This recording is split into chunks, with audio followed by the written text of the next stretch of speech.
अस्सलामुअलैकुम दोस्तों और साथियों, उम्मीद है आप लोग खैरियत से होंगे। इस वीडियो में हम बात करेंगे दो इंतहाई अहम पॉइंट्स के बारे में।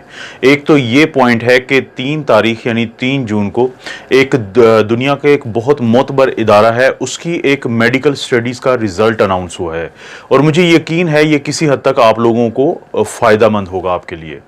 बुनियादी तौर पे मेडिकल में जो सबसे अहम स्टडीज समझी जाती हैं उनको हम कहते हैं randomized double blind placebo controlled studies.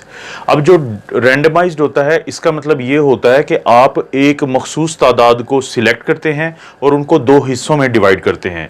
मिसाल के तौर पे इस स्टडीज में ऑलमोस्ट 800 या 800 लोगों को सिलेक्ट किया गया और उनको 2 ग्रुप्स में डिवाइड किया गया, 400 के ग्रुप्स में। और उसके बाद ये होता है कि जो इसे हम कहते हैं रैंडमाइज्ड डबल ब्लाइंड का मतलब ये होता है कि जब इन 2 ग्रुप्स में से एक ग्रुप को वो टैबलेट दी जाती है, वो इंजेक्शन लगाया जाता है जिसके ऊपर ये स्टडीज होती हैं, और दूसरे ग्रुप को एक ऐसी दवाई दी जाती है जो बज़ाहिर तो उस दवाई जैसी लगती है लेकिन उसके अंदर कुछ भी नहीं होता। इसको हम कहते हैं प्लेसिबो। तो डबल ब्लाइंड का मतलब है ना तो मरीजों को पता होता है, ना सब्जेक्ट्स को पता होता है, ना उन लोगों को पता होता है जो इस स्टडीज में बहैसियत एक मरीज के होते हैं, और ना ही उन लोगों को पता होता है, डॉक्टर्स को और स्टाफ नर्सेस को, जो इन लोगों को ये दवाई दे रहे होते हैं। इसे कहते हैं डबल ब्लाइंड। और तीसरी जो और अहम बात है वो है प्लेसिबो कंट्रोल्ड, यानी कहने का मतलब ये है कि इसमें जहां पे एक दवाई दी जाती है वहां पे दूसरे ग्रुप को एक ऐसी चीज दी जाती है जो देखने में बिल्कुल दवाई होती है लेकिन असल में वो कुछ भी नहीं होती। तो यहां पे स्टडीज की गई हाइड्रोक्सीक्लोरोक्विन की और इसका रिजल्ट 3 जून को आया गया, और देखना ये था कि क्या हाइड्रोक्सीक्लोरोक्विन जो लोग प्रोफाइलेक्टिकली ले रहे हैं इसलिए हफ्ते में एक बार, ताकि उनको जो कोरोना वायरस है उससे इन्फेक्शन ना हो, तो इसका रिजल्ट मनफी में आया है। इसका रिजल्ट ये निकाला गया है कि कोई ज़रूरत नहीं हाइड्रोक्सीक्लोरोक्विन को आपको इसलिए हफ्ते में एक बार लेने की कि ताकि आप कोरोना से बच सकें, इसके कोई शवाहिद नहीं मिले हैं। तो मुझे यकीन है पहले ही लोग ये दवाई छोड़ चुके हैं, लेकिन आप लोगों को चाहिए कि आप हाइड्रोक्सीक्लोरोक्विन बिल्कुल मत लें, इस जहन के साथ भी कि ये आपको इस बीमारी से बचा सकती है, क्योंकि जो सबसे अच्छी स्टडीज होती हैं उन्होंने ये बताया है कि ऐसा कुछ नहीं है। इसके अलावा एक और अहम बात कि बहुत सारी कॉल्स अब शहरों से नहीं आती मुझे, बल्कि गांव देहातों से आती हैं कि वहां पे लोगों को बुखार है और वहां पे लोगों को कोई ऐसी अलामात हैं कि जो हो सकता है इस वायरस से मुतल्लिका हो।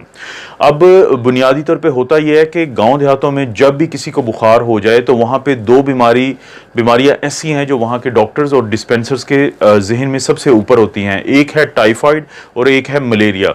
लेकिन इस वक्त जो वहां पे अलामात हो रही हैं उनका बहुत ज्यादा ताल्लुक कोरोना से है।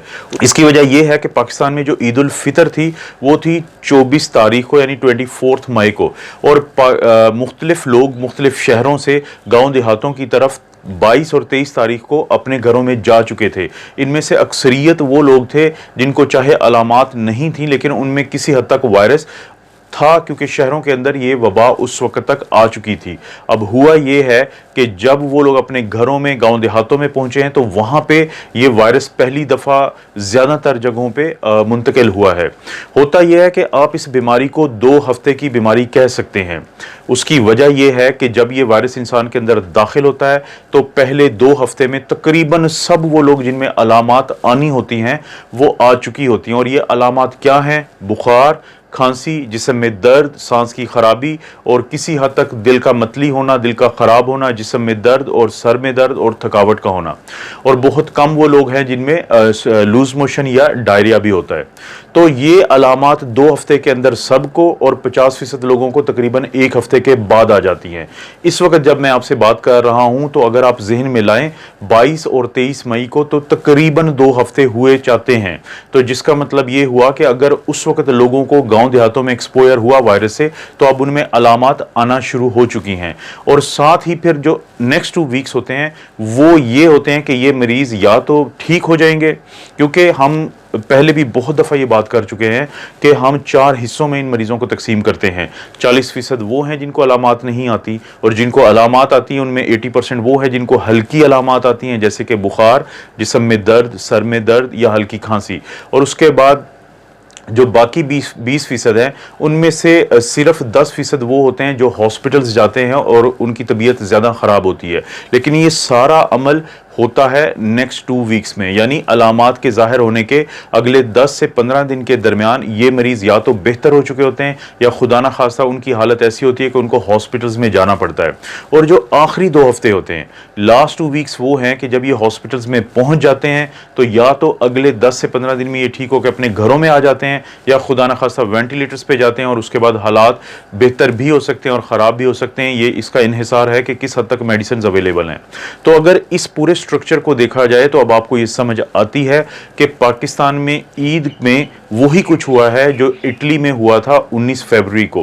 मैं पहले भी अपनी एक वीडियो में जिक्र कर चुका हूं कि इटली में 19 फरवरी को एक मैच था जिसमें 40 से 50 हज़ार तमाशाई उसका हिस्सा थे और वहां पे बहुत सारे लोगों को अंदाज़ा ही नहीं हुआ कि वो कोरोना की ट्रांसमिशन का सबसे बड़ा जरिया बन चुके हैं। और जब वो अपने अपने घरों में वापस गए इटली में, तो उसके बाद आप इस ग्राफ पे गौर करें कि 5 मार्च यानी 19 फरवरी से अगर 5 मार्च या 4 मार्च का आप अंदाज़ा करें तो ये 2 वीक्स बनते हैं। तो उसके बाद वहाँ पे बहुत सारे लोगों को अलामात आना शुरू हुई। अगले 2 हफ्तों में ये हॉस्पिटल्स में गए, उससे अगले 2 हफ्तों में या ये बेहतर हो गए या इनको प्रॉब्लम बन गया। लेकिन वो मुल्क अब इस वबा से निकल आया है और इस ग्राफ पे गौर करें कि वहाँ पे बीमारियों की तादाद बहुत कम, जो कोरोना के वायरस के मरीज़ों की, और डेथ्स जो हैं या अमवात हैं वो भी इंतहाई कम है। इस वक्त मौजूदा सूरत हाल में सिर्फ वहाँ पे 1% लोग ऐसे हैं जो कि इंतहाई तशवीशनाक हालत में दाखिल हैं, लेकिन 99% वो हैं जो बिल्कुल हल्की अलामात के साथ हैं।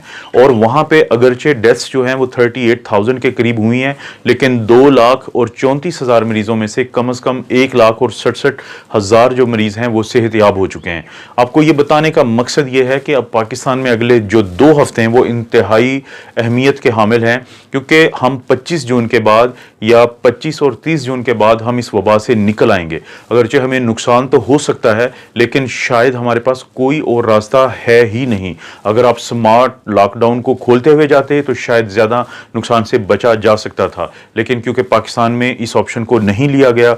लेकिन इसके अलावा चारा इसलिए नहीं था कि पाकिस्तान में वैक्सीन आते हुए सितंबर में फौरी तो वैक्सीन आ नहीं सकती। अगर दुनिया में आई भी, हो सकता है हमारे पास अक्टूबर, नवंबर या दिसंबर के बाद आए, और पाकिस्तान इतने अरसे तक लॉकडाउन का बिल्कुल उसको टॉलरेट नहीं कर सकते, क्योंकि हम एक गरीब मुल्क हैं।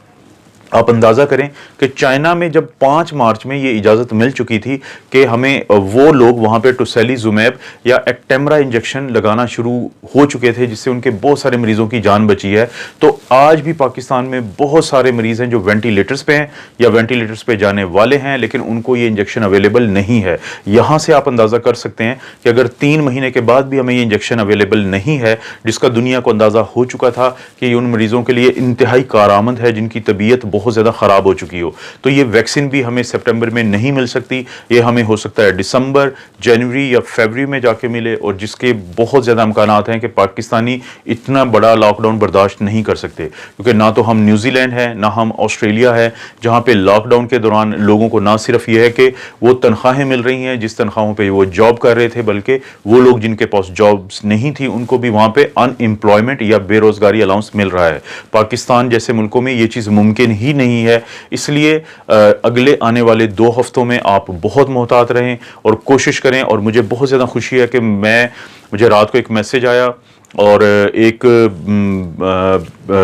सब्सक्राइबर हैं, उन्होंने बहुत ज़्यादा अपनी इस विश का इजहार किया कि वो प्लाज्मा डोनेट करना चाहते हैं, लेकिन मैंने उनसे रिक्वेस्ट की कि वो प्लीज़ अपने 2 वीक्स पूरे करें, उसके बाद एंटीबॉडी का टेस्ट करवाएं और उसके बाद अगर ब्लड ग्रुप मैचिंग के साथ वो प्लाज्मा डोनेट कर सकते हैं। तो मुझे खुशी है इस अगले 2 से 3 हफ्ते के लिए लोग जहनी तौर पे तैयार हैं, और बहुत सारे लोगों ने मुझसे रब्ता किया है कि अगर किसी को एक्टेमरा के लिए पैसों की ज़रूरत होगी तो वो लोग देना चाहते हैं। और मेरी कोशिश होगी कि मैं उन लोगों से एक ही रिक्वेस्ट करूं कि वो जिधर रहते हैं उस इलाके में पता करें, उस इलाके में जो भी हॉस्पिटल्स में उनको जाके लगता है कि वहाँ पर कोई कुछ ऐसे गरीब लोग हैं जिनका मरीज़ वेंटिलेटर पर है और उनके लिए इंजेक्शन का अरेंज करना या प्लाज्मा का अरेंज करना मुश्किल है, तो खुदा के लिए उनके लिए मदद करें। ये सदका जारिया है और अल्लाह आपको इसको बहुत अजर देगा।